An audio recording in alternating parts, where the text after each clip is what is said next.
तो बच्चों अभी हम करने वाले हैं इलेक्ट्रिक पोटेंशियल।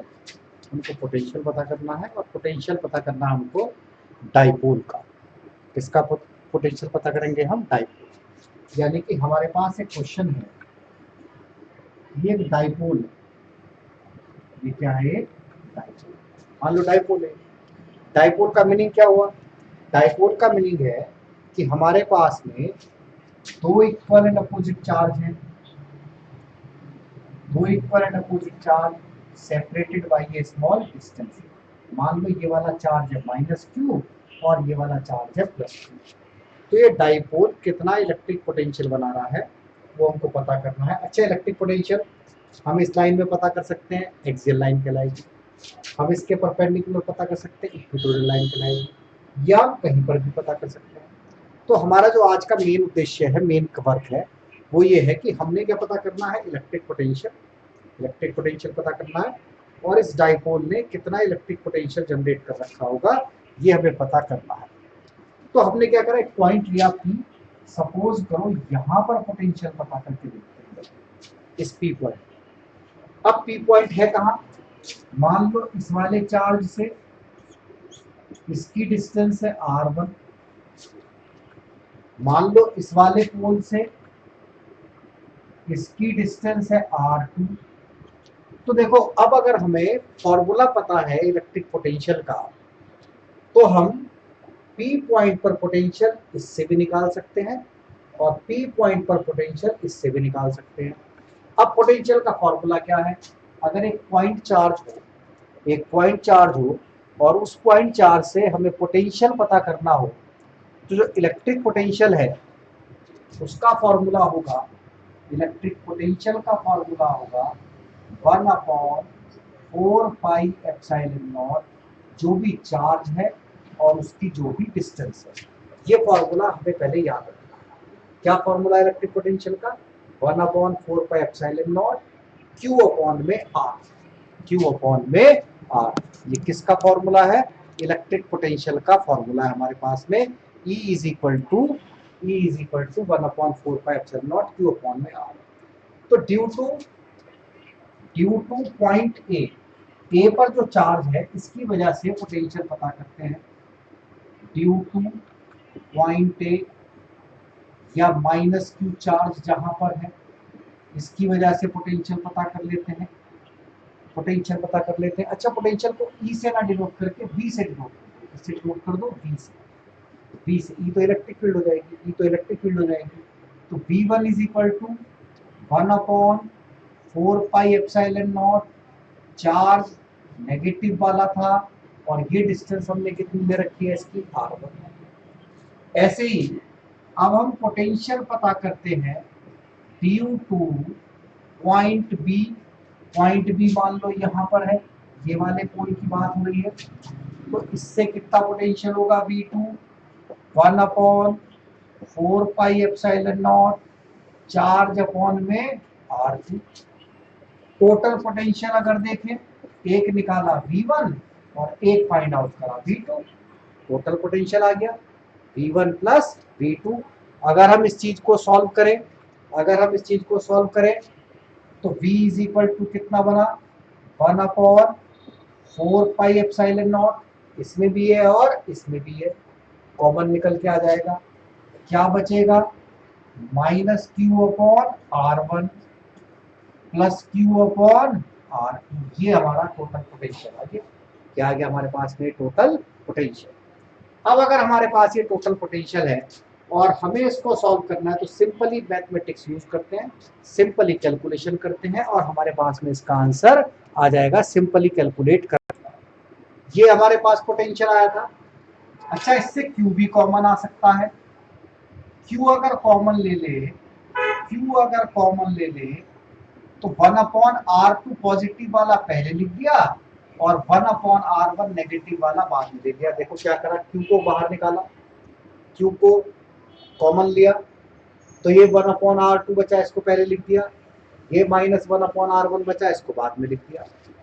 तो V इज इक्वल टू कितना हुआ? Q अपॉन 4πε0, एलसीएम ले लिया, R1 - R2 upon R1 R2, ये हमारे पास में पोटेंशियल आ गया इस वाले चार्ज का और इस वाले चार्ज का सम, दोनों चार्ज का, इस वाले चार्ज से और इस वाले चार्ज से इस पॉइंट पर कितना पोटेंशियल बन रहा है निकल के आ गया। बट हमारे पास तो क्वेश्चन था पूरा डाइपोल इकट्ठा एक साथ है, डाइपोल में चार्ज अलग अलग तो होते नहीं है। तो हमने माना कि ये डाइपोल का अगर सेंटर हो और ये सेंटर से डाइपोल का ये वाला पॉइंट हो r डिस्टेंस पर, मतलब सेंटर से इस पॉइंट की पोजीशन क्या थी r, पॉइंट की पोजीशन क्या थी r। तो डाइपोल होता है चूंकि बहुत छोटा है, बहुत छोटा होता है डाइपोल, तो डाइपोल अगर बहुत छोटी क्वांटिटी है तो लगभग लगभग डाइपोल में R1 R2 और R, ये तीनों के तीनों लगभग लगभग क्या होने चाहिए आपस में इक्वल। इसका मतलब R1 R2 की जगह जो मल्टीप्लाई में R1 R2 है, इसकी जगह हम क्या लिख सकते हैं R स्क्वायर, R1 R2 की जगह क्या लिख देंगे हम R स्क्वायर। दूसरी बात, अब ये बात बची R1 माइनस R2, तो भैया इन दोनों का डिफरेंस कितना था। तो ऐसा तो है नहीं कि तुम इसे जीरो बना दोगे फिर तो तुम पूरा पोटेंशियल, अगर तुम यहाँ पर R1 R2 इस वाली कंडीशन में जीरो लिख देते हो, जो कंडीशन यहाँ अप्लाई करिए, अगर ये कंडीशन यहाँ अप्लाई कर दो तो पूरा पोटेंशियल जीरो बन जाएगा। तो ऐसा तो हम कर नहीं सकते। तो हमने पहले R1 R2 पता करने के लिए क्या करा, इन दोनों का गैप पता करा, यानी कि यहाँ से परपेंडिकुलर ड्रॉ करा, यहाँ से क्या करा परपेंडिकुलर ड्रॉ। ये इतना हिस्सा R2 है तो इतना हिस्सा भी क्या हो गया R2 हो गया। ठीक है, बचा हुआ पार्ट है, मान लो ये वाला पॉइंट है M, ये वाला पॉइंट क्या है M। फिर से देखो ये इतना हिस्सा R2, ये इतना हिस्सा भी R2 हो गया। अगर ये दोनों डिस्टेंस बराबर हो जाए तो ये जो ये वाला गैप है, ये वाला गैप की वैल्यू हमारे पास कितनी आ जाएगी R1 माइनस R2। तो R1 माइनस R2 ये डिस्टेंस होगी, R1 माइनस R2 ये डिस्टेंस होगी।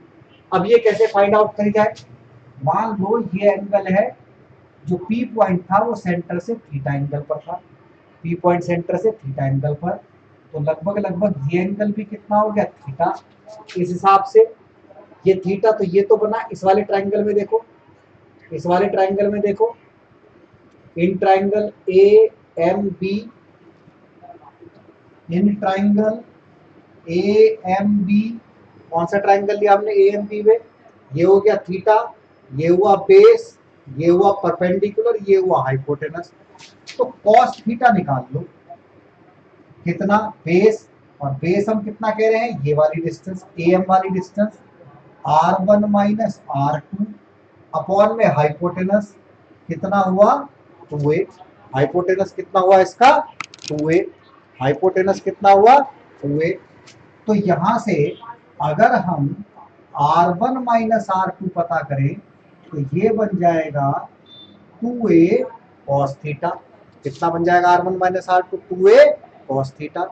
ये वाली वैल्यू यहाँ पर पुट करते हैं तो हमारे पास में एक्चुअल पोटेंशियल आ गया Q 4 pi epsilon not, R1 minus R2 की जगह लिखा 2a cos theta, R1 R2 की जगह लिखा R स्क्वायर, R1 R2 की जगह हमने क्या लिख दिया R स्क्वायर, R1 R2 की जगह हमने क्या लिख दिया ये R स्क्वायर।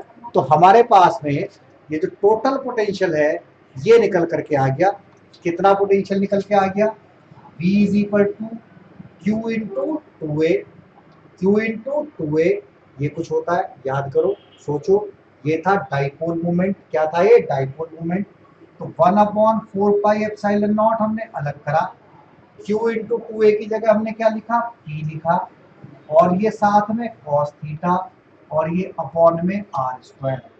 डाइपोल अपने चारों तरफ सेंटर से थीटा एंगल पर R डिस्टेंस पर, फिर से सुन लो, डाइपोल सेंटर से थीटा एंगल पर R डिस्टेंस पर कितना पोटेंशियल बनाता है, डाइपोल सेंटर से थीटा एंगल पर R डिस्टेंस पर कितना पोटेंशियल बनाएगा।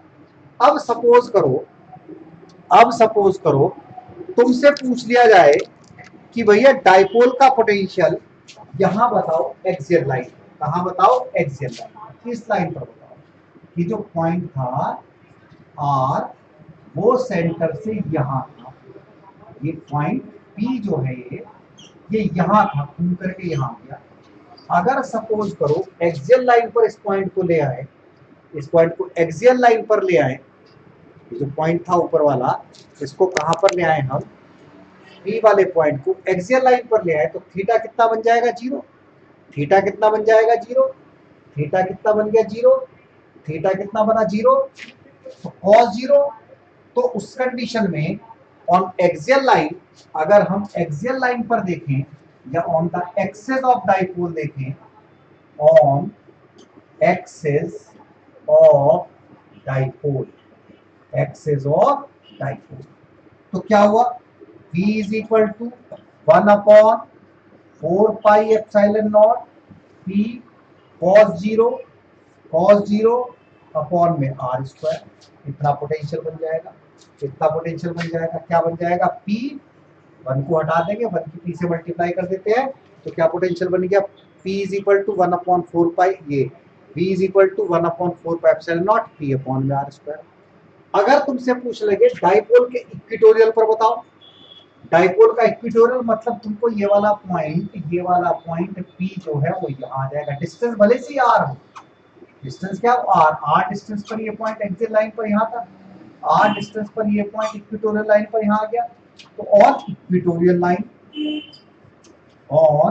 इक्विटोरियल लाइन अगर डाइपोल की पोटेंशियल पूछने लगे तो P इज इक्वल टू कितना होगा, 1/4πε0, V इज इक्वल टू 1/4πε0, कितना होगा इक्विटोरियल लाइन पर, V is equal to 1/4πε0 P cos theta cos 90 upon में r स्क्वायर।